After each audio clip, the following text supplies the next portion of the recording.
99 कचरा साफ करने की तैयारी शुरू हो चुकी है। तभी लास्ट बार अनाउंसमेंट हुई। तपस्या सिंह और शौर्या सिंह आप दोनों फ्लाइट में आए। फ्लाइट अभी रवाना होने वाली है, आप जहाँ कहीं भी है फ्लाइट में आइए। वो दोनों ही उदास थे पर कुछ नहीं कर सकते थे। वो दोनों ही एक दूसरे का हाथ थामे निकल गए अपने नए सफर पर। इस बात से अनजान कोई है जो उनके पीछे साई की तरह है। और उनके जाने के बाद रुद्र का क्या होगा? चाची और चाचू जब आए और उन्हें पता चला यहाँ क्या क्या हो चुका है तो वो शॉक हो गए। उन्होंने रुद्र से बात करने की कोशिश की पर रुद्र ने दरवाजा ही नहीं खोला। वो बस कोशिश कर सकते थे, उनके हाथ में कुछ भी नहीं था। 10 दिन बाद काली ने फोन किया। भाई पता चल गया है, भाभी पर हमला किसने किया था?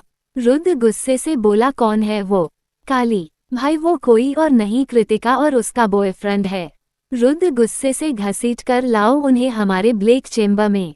काली ने हाँ कहा और फोन काट दिया। वही अब रुद्र ने सोच लिया था अब किसी को नहीं छोड़ना है। वो 5 खानदानों को अब जड़ से खत्म करना चाहता। अब यही उसका मकसद था और यही उसका फर्ज था। वो जल्दी से जल्दी सब खत्म करके अपनी जान को अपने पास वापस लाना चाहता था।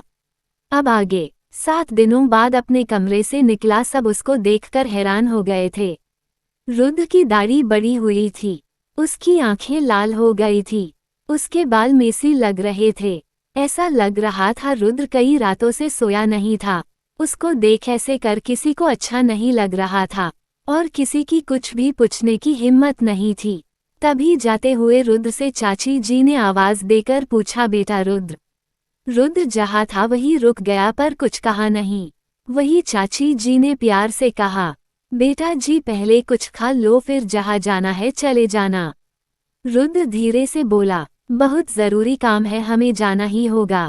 चाची जी ने उसका हाथ पकड़ा और जबरदस्ती डाइनिंग टेबल के पास लेकर आ गई और जबरदस्ती उसे बैठाकर उसके मुंह के करीब एक बाइट ले आई और प्यार से बोली, कुछ काम करने के लिए बदन में ताकत की जरूरत होती है।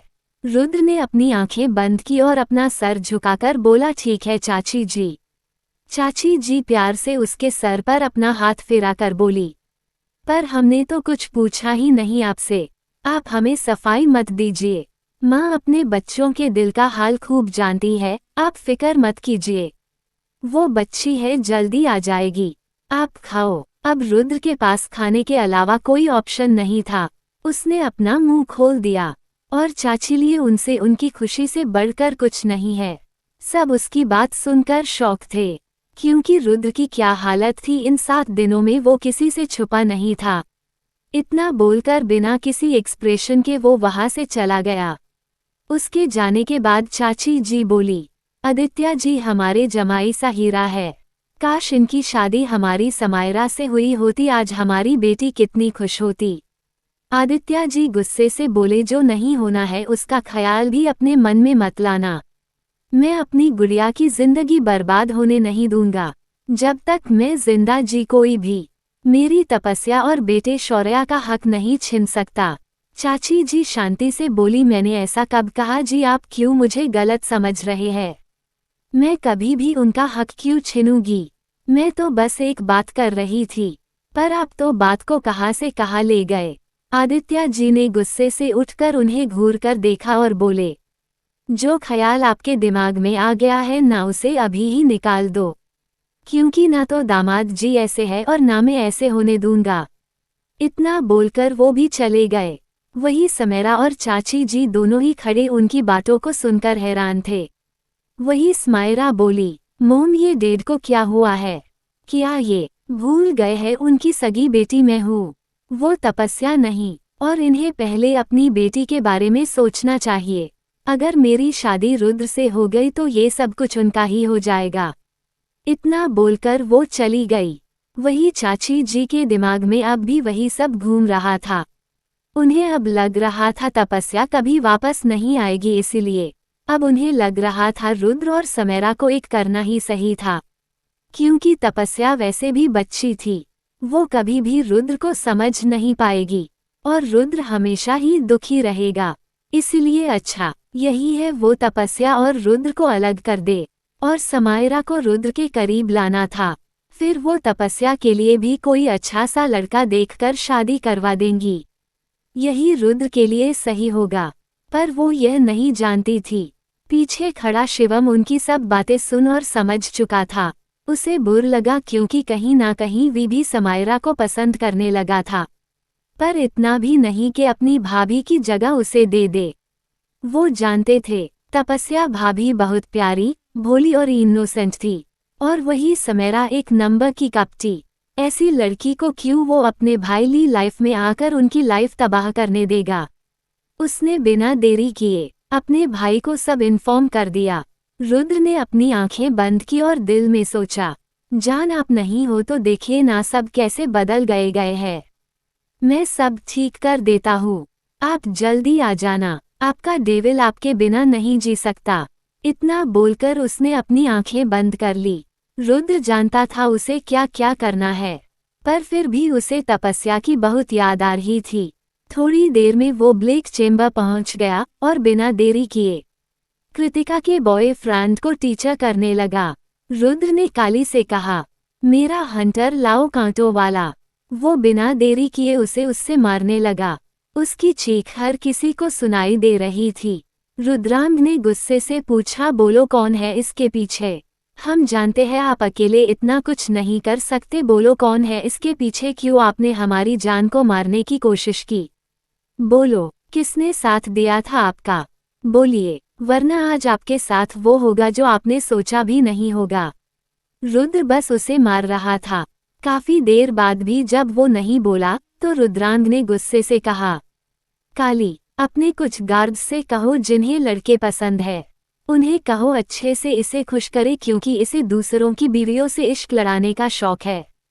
इसे पता तो चले उन मर्दों पर क्या गुजरती है जब उनकी वाइफ उन्हें छोड़कर चली जाती है। वो लड़का अब डर गया और बोला, प्लीज मेरे साथ ऐसा कुछ मत कीजिए, मैं आपको सब बता देता हूँ प्लीज। रुद्रांग के फेस पर डेविल स्माइल आ गई। उसने गुस्से से कहा, अब बहुत देर कर दी तुमने। जब पूछा था तब बता देते तो बच जाते हैं। अब हमारे गार्ड्स आपकी खातिरदारी करेंगे। वो आदमी जिसका नाम मयंक था वो रोते हुए बोला, प्लीज हमें जाने दो, मैं आपको सब बता दूंगा, मुझे इस बारे में कुछ भी नहीं पता था। प्लीज, मैं सच में इनोसेंट हूँ, मुझे तो आपकी वाइफ के बारे में भी कुछ नहीं पता था, इसमें सच में मेरा कोई हाथ नहीं है। वो तो उसकी भाभी उससे बदला लेना चाहती थी क्योंकि उसे लगता था उसके और उसके पति के अलग होने के पीछे कोई और नहीं बल्कि आपकी वाइफ का ही हाथ है। उस दिन पब में जब उसने आपकी वाइफ को अपने एक्स पति के साथ खुश देखा तो गुस्से से पागल हो गई और जाकर उस राजवंश से हाथ मिला लिया उसने। मैं सच कह रहा हूँ, मैं बस उससे सच्चा प्यार करता हूँ और कुछ नहीं। मैंने सच में कुछ नहीं किया है भाई, प्लीज मुझे जाने दो। रुद्र बोला, अगर तुझे पता चले तेरी करीब आने से तेरी वाइफ प्रेग्नेंट हो जाएगी तो उसकी जान को खतरा है, वो कभी मां नहीं बन सकती, तो क्या तू उसके साथ रहेगा? बोल। मयंक बोला, भाई मैं सच कह रहा हूँ, मैंने कभी इस बारे में सोचा नहीं है, पर ऐसा हुआ तो मैं एक बच्चा गोद ले लूंगा। रुद्रांग ने आगे कहा, अगर तुम्हारी जान से प्यारी बहन हो जिसे तुमने बचपन से पाला हो तो क्या करोगे? मयंक बोला, मैं उसकी को पाल पोस कर बड़ा करूंगा, उसका ध्यान रखूंगा, जब बहन अपनी लाइफ में सेटल हो जाएगी तो बेबी गोद ले लूंगा। रुद्र ने पूछा, तो क्या तब तक तुम उस लड़की को सच बताओगे? मयंक ने कहा, नहीं, मैं उसे हट कैसे कर सकता हूँ, प्यार करता हूँ उससे, उसका दिल कैसे तोड़ सकता हूँ? रुद्र ने कहा, अगर तभी तुम्हारी वाइफ किसी और से इश्क लड़ा बैठे और तुम्हारी ही मासूम बहन को मेंटली हरेस करे तो तुम क्या करोगे? मयंक बोला, मैं उससे अपनी लाइफ से जाने के लिए कह दूंगा, क्योंकि मेरे इतना कुछ करने के बाद भी उसे मेरा प्यार ही समझ नहीं आया तो ऐसे जीवन साथी का क्या फायदा? उसने, मैं सच कह रहा हूँ, मैं बस उससे सच्चा प्यार करता हूँ और कुछ नहीं। मैंने सच में कुछ नहीं किया है भाई, प्लीज मुझे जाने दो। रुद्र बोला, अगर तुझे पता चले तेरी करीब आने से तेरी वाइफ प्रेग्नेंट हो जाएगी तो उसकी जान को खतरा है, वो कभी मां नहीं बन सकती, तो क्या तू उसके साथ रहेगा? बोल। मयंक बोला, भाई मैं सच कह रहा हूँ, मैंने कभी इस बारे में सोचा नहीं है। पर ऐसा हुआ तो मैं एक बच्चा गोद ले लूंगा। रुद्रांग ने आगे कहा, अगर तुम्हारी जान से प्यारी बहन हो जिसे तुमने बचपन से पाला हो तो क्या करोगे? मयंक बोला, मैं उसकी को पाल पोस कर बड़ा करूंगा, उसका ध्यान रखूंगा। जब बहन अपनी लाइफ में सेटल हो जाएगी तो बेबी गोद ले लूंगा। रुद्र ने पूछा, तो क्या तब तक तुम उस लड़की को सच बताओगे? मयंक ने कहा, नहीं, मैं उसे हट कैसे कर सकता हूँ? प्यार करता हूँ उससे, उसका दिल कैसे तोड़ सकता हूँ? रुद्र ने कहा, अगर तभी तुम्हारी वाइफ किसी और से इश्क लड़ा बैठे और तुम्हारी ही मासूम बहन को मेंटली हरेस करे तो तुम क्या करोगे? मयंक बोला, मैं उससे अपनी लाइफ से जाने के लिए कह दूंगा, क्योंकि मेरे इतना कुछ करने के बाद भी उसे मेरा प्यार ही समझ नहीं आया तो ऐसे जीवन साथी का क्या फायदा? मयंक ने पूछा, आप मुझे ये सब क्यों बता रहे हैं? रुद्र ने कहा, क्योंकि यही तुम्हारे प्यार का सच है, उसके साथ कुछ भी गलत नहीं हुआ है। उसे अपने पति के प्यार की कदर ही नहीं है, बस इसलिए ही उनके पति ने उन्हें छोड़ दिया। अब बोलो, क्या वो औरत आपके साथ आपके प्यार के साथ लॉयल हो सकती थी? मयंक ने अपना सर झुका लिया और बोला, सॉरी सर, मुझे इस बारे में कुछ भी नहीं पता था, माफ कर दीजिए, मैं कभी भी आपकी लाइफ के बीच में नहीं आऊंगा, प्लीज मुझे जाने दीजिए। मैंने सच कह रहा हूँ, मैंने कुछ भी जानबूझकर नहीं किया था, मैं सिर्फ उसको किसी गलत हाथों में पड़ने नहीं देना चाहता था, बस मेरा कोई और इंटेंशन नहीं था सर।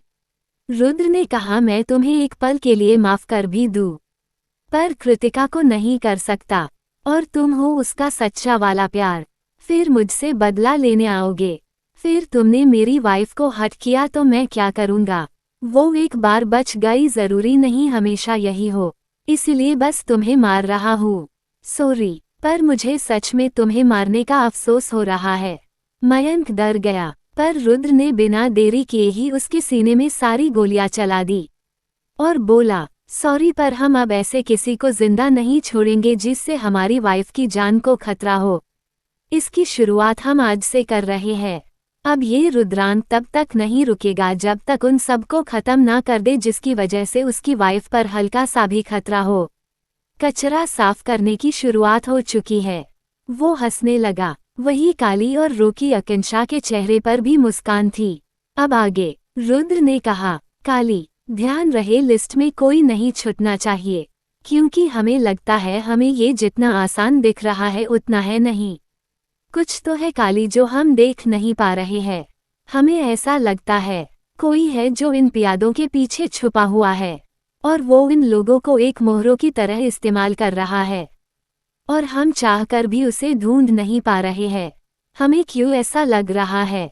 ये सब एक नाटक है असली गुनहगार को बचाने के लिए, वरना आप ही सोचो ऐसा कैसे हो सकता है हम इतना कुछ कर गए और कोई नहीं आया अब तक सामने, क्योंकि वो इन सब का बॉस है और अपने टट्टू के मरने से उन्हें कोई फर्क क्यों पड़ेगा? समझ आ रहा है हम क्या कह रहे हैं? कोई तो है जो इन सब को अपने साथ जोड़े हुए है। ये लोग उससे अपने अपने मतलब के साथ जुड़े हुए हैं, पर जो भी हो यहाँ हर कोई अपनी जगह खतरनाक है। वैसे तपस्या के यहाँ से चले जाने से आप लोगों को ऐसा नहीं लगता सब कुछ बदल गया है? अब वो सभी शांत होकर अपने अपने बिल में घुस जाएंगे और उनके बॉस कहीं ना कहीं तपस्या को ढूंढने को कोशिश करेगा। आकांक्षा बोली, इसका मतलब बॉस मेम वहाँ भी सेफ नहीं है? रुद्रांग ने जवाब दिया, नहीं, वो कहीं भी सेफ नहीं है, पर हमने उनके सिक्योरिटी का इंतजाम करवा दिया है, आपको फिक्र करने की जरूरत नहीं है। हमें अगर बॉस को खत्म करना है तो पहले उसके चमचों और उसकी पावर को खत्म करना होगा। उसकी पावर थे वो 5 परिवार। शेखावत ब्रदर के मरने के बाद भी अब भी उन लोगों का बिजनेस कोई और रन कर रहा है। अब सबसे पहले हम यहाँ पर शौर्या की कंपनी को टेक ओवर करेंगे और हमारा मिशन यही होगा, यहाँ की इकोनॉमी खत्म करना। हमें ऐसा कुछ करना है उन 5 परिवार के शेयर ताश के पत्तों की तरह देख जाए। हमें अब सब कुछ बर्बाद करना है ताकि सब कुछ ठीक हो सके। काली, यह एक बहुत बड़ा षड्यंत्र है और हमें इसे तोड़ना होगा। कल से हम सब ऑफिस जाएंगे वैसे भी अंश और सक्षम जाकर वंश की हेल्प कर ही रहे हैं और डेड और दादू भी है उनकी मदद करने के लिए। और कुछ एजेंट होगा तो हम देख लेंगे। ठीक है, सब ने हाँ कहा। रुद्रांग ने कहा, हमें अब कहीं ना कहीं चाचा और चाची पर भी शक है, इसलिए अब हमारा काम बढ़ गया है। रोकी, हमें हमारे और लोग चाहिए। रोकी ने कहा, हो जाएगा बॉस। रुद्रांग ने हाँ कहा और सब वहां से घर की तरफ आ गए। वही रुद्रांग ने अभय दादाजी को भी सब बता दिया, वो मान भी गए और ऑफिस की बागडोर भी रुद्रांग को सौंप दी। ऐसे ही कुछ दिनों में रुद्रांग ने अपने आदमियों के साथ मिलकर सब कुछ अपने अंडर ले ही लिया। पर किसी ने ऐसा कुछ नहीं सोचा था कि ऐसा हो जाएगा। करीब 9 महीने बाद रुद्रांग अपने घर से एक मीटिंग के लिए आउट ऑफ स्टेशन जा रहा था। अचानक ही उसकी गाड़ी ब्लास्ट हो गई। उस मीटिंग में उसके साथ उसका नया असिस्टेंट यादव सिंह जी थे, जिनकी मौत जगह पर ही हो गई थी, और रुद्रांग के गाइस भी घायल हो चुके थे। पर फिर भी उन्होंने रुद्रांग को हॉस्पिटल पर भिजवा दिया। तभी काली और बाकी सब भी वहां आ गए। उन सब को रुद्र की फिक्र हो रही थी। रुद्र ने अंदर जाने से पहले एक ही चीज कही थी, यह एक ट्रैप हो सकता है तपस्या को वापस बुलाने के लिए, इसलिए आप सब पैनिक ना करो और गलती से भी उसे इन्फॉर्म मत करना। सब ने हाँ कहा और रुद्रांग के ठीक होने का इंतजार करने लगे। लगभग 1 महीने बाद रुद्रांग कोमा से बाहर आया। तब तक उसके सभी लोगों ने सब कुछ अच्छे से मैनेज कर लिया था। पर जब रुद्रांग होश में आया तो उसे पता चला वो पैरालाइज हो चुका है। उसकी बॉडी के नीचे के हिस्से में कोई हरकत नहीं हो रही है। वो काफी टूट गया, पर उसे अपने अपनों के लिए खुद को संभालना ही था। उसकी आंखें नम थी, दिल में दर्द था, पर उसने खुद को बड़ी मुश्किलों से संभाला हुआ था। बस इसीलिए उसने दिल पर पठार रखकर तपस्या को डिवोर्स पेपर भेज दिए, जिसका जवाब उसे कभी मिला ही नहीं। न ही कभी भी तपस्या ने मूड कर पीछे देखा। शौर्य और तपस्या उससे ऐसे दूर हुए जैसे उसकी लाइफ में कभी थे ही नहीं। वही समायरा जो रुद्रांग को अपना बनाना चाहती थी, जिसके लिए वो काफी कुछ करने की कोशिश कर रही थी, और चाची जी भी उसका पूरा साथ दे रही थी। पर जब से उसका एक्सीडेंट हुआ था, उन लोगों ने भी अपनी हरकतें खुद ब खुद ही बंद कर दी, क्योंकि अब उन्हें अपनी बेटी के लिए एक हैंडीकैप दामाद नहीं चाहिए था। पर किसी भी तरह हो, दिल से या दिखावे से, वो लोग रुद्र का ध्यान रखने का दिखावा जरूर करते थे। रुद्रांग को इससे कोई फर्क नहीं पड़ता था। उसे बस इंतजार था तो अपनी जान के लौटने का। उसका बिहेवियर कैसा होगा वो भी नहीं जानता था, पर अगर तपस्या ने उसके साथ रहने से मना कर देगी तो वो टूट जाएगा। पर उसको कभी दोष नहीं देगा वो, क्योंकि वो उसका हक है। आखिर उसकी उम्र ही क्या है, और रुद्र ने उसे दिया ही क्या है सिवाय आंसू के। इसलिए रुद्र ने खुद को हर तरह से समझा लिया था और अपना इलाज करवा रहा था। वही वो और उसके लोगों ने हर चीज को अपने कंट्रोल में ले लिया था और काफी लोगों को उनकी असली जगह दिखा दी थी। वही रुद्र की आंखें बहुत कुछ कहना चाहती थी, पर फिर भी वो खामोश था। उसके दर्द को बांटने वाला कोई भी नहीं था। वो सब के लिए था, पर उसका कोई नहीं था। हर कोई उसके आगे कुछ नहीं कहता था, पर पीछे से उसे हैंडीकैप का ताना दिया जाता, जिसे वो मुस्कुराकर सुनता और इग्नोर कर देता। पर क्या इतना कुछ इग्नोर कोई कर सकता था? वो इस घर का घर जमाई था, डेविल घर जमाई, पर जिसकी वजह से वो था उसकी बीवी कहा थी उसे ही नहीं पता था।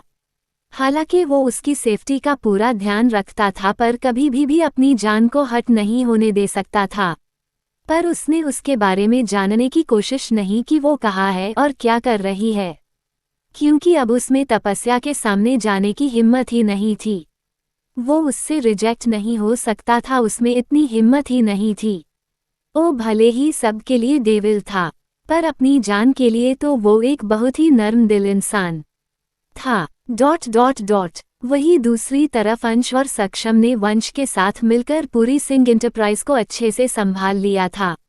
शिवानी के हाथों रिजेक्ट होने के बाद अंश का दिल ऐसे टूटा कि कोई उसे जोड़ ही नहीं पाया। वो एक हंसमुख और चुलबुला इंसान था, पर अब वो किसी डेविल से कम नहीं था। उसे किसी के इमोशन से कोई फर्क ही नहीं पड़ता था। होता भी क्यों नहीं, वो रुद्रांकर सगा भाई था। उसकी अच्छी और बुरी साइड भी उसी की जैसी हो गई थी, कोल्ड और हार्टलेस। सक्षम भी अब काफी बदल चुका था, वो दोनों कह सकते हो संगत का असर था। उन्होंने ने कोई कसर नहीं छोड़ी कंपनी को आसमान की बुलंदियों तक पहुंचाने में। वो तीनों दिन रात मेहनत करते थे, और जब से रुद्रांक का एक्सीडेंट हुआ था तब से तो वो तीनों और भी शांत और मैच्योर हो गए थे। उन्होंने ने कभी भी पलटकर शिवानी और काव्या को नहीं देखा था। वही वंश भी नायरा को इग्नोर करता था, क्योंकि वो रुद्र को हट नहीं करना चाहता था। अंश ने तो अब शिवानी से बदला लेने का भी ख्याल भी छोड़ दिया था, क्योंकि वो अपने भाई को हट नहीं कर सकता था। उसका भाई उसकी जान था। उसने बचपन से उन सभी को अपने बच्चों को तरह पाला था, और उनकी हर गलती को उसी ने ठीक किया था। पर अब वो ऐसा कुछ करना नहीं चाहते थे जिससे उसे भाई को उनसे या उनकी किसी भी हरकत से तकलीफ पहुंचे। बस इसीलिए उसने सब कुछ भुलाकर अपनी लाइफ को आगे बढ़ा दिया था। वही सक्षम ने भी अंश को बुरा ना लगे बस इसीलिए अपने प्यार को भुला दिया था। सबकी लाइफ अपने अपने ट्रैक पर ही चल रही थी। पर क्या हुआ हमारी शिवानी, काव्या और तपस्या का? क्या उनके टूटे हुए दिल को कोई सहारा मिला? क्या उन लोगों के फैसले में कोई भी बदलाव आया? कुछ भी ऐसा चीज जिससे सबकी लाइफ बदल जाए? वेल दोस्तों, इन सवालों के जवाब आपको मिलेंगे कल के एपिसोड में। हमें आज सिर्फ लड़कों की जिंदगियों में क्या हो रहा है वो पता चला, पर हमारी लड़कियों की लाइफ में क्या चल रहा है वो भी हमें जल्द पता चलेगा। उनकी लाइफ में भी काफी सारे बदलाव आएंगे, और आप हमें कमेंट करके जरूर बताएं अंश और शिवानी की लव स्टोरी में आगे क्या होगा, और क्या हमारी चुलबुली तपस्या अपने हैंडीकेप डेविल को अपनाएगी? क्या वो उसके साथ रहेगी, या अपने बचपने में वो रुद्र को हमेशा के लिए खो देगी? क्या शौर्या पूरा सच जाने बिना ही तपस्या से डिवोर्स पेपर साइन करवा लेगा? और आपको क्या लगता है कैसी होगी लीप के बाद हमारी तपस्या? क्या उसका बचपना वैसा ही होगा, या वो भी बदल चुकी होगी? और क्या क्या चेंजेस देखना चाहते हैं हमारी नई तपस्या में? जानने के लिए मेरी कहानी डेविल घर जमाई को जरूर फॉलो करें आपकी दोस्त नज़मीन खान के साथ। प्लीज़ दोस्तों, मेरी कहानी को ज़रूर सपोर्ट करें, मुझे आपके सपोर्ट और प्यार की ज़रूरत है, जो आप मुझे लाइक और शेयर के जरिए कर सकते हैं। इसलिए प्लीज़ अपना प्यार भर भर कर दीजिए आपकी दोस्त के साथ। इस कहानी को आगे बढ़ाइए ताकि ये कहानी अपने खूबसूरत अंजाम तक पहुंच सके।